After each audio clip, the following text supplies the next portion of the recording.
সামনে ধরো, সামনে সামনে ধরো, এমন না লেগে যায়। ঠিক আছে, সোজা করে ধরো, সোজা করে স্যাপটা সোজা, ওই মাঝে স্যাপটা যেমন পায় লাইটটা। দেখো আরপিএমটা দেখা যাচ্ছে ঠিকঠাক, ওইখানে নিচে দেখো লেখা রয়েছে আরপিএম, নিচে আরপিএম লেখা রয়েছে দেখো, আরপিএম লেখা রয়েছে দেখো। আরপিএম মানে হচ্ছে রিভলিউশন পার মিনিট।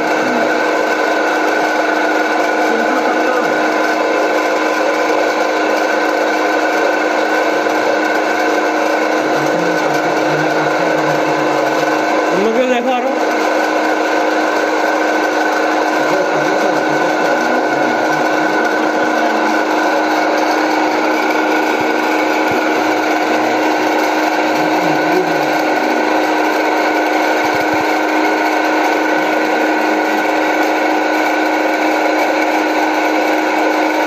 অ্যানালগ টাইপটা হলে তোমার কি করতে হয়, অ্যানালগটা ওইখানে একটা ইয়ের মতো আছে, স্ক্রু ড্রাইভারের মুখের মতো আছে। ঠিক আছে, ওইটা ওই স্যাপটার মাঝটাতে, ওই স্যাপটার মাঝটা ক্যাপটা আছে, ওইটা ঢুকিয়ে রাখতে হবে।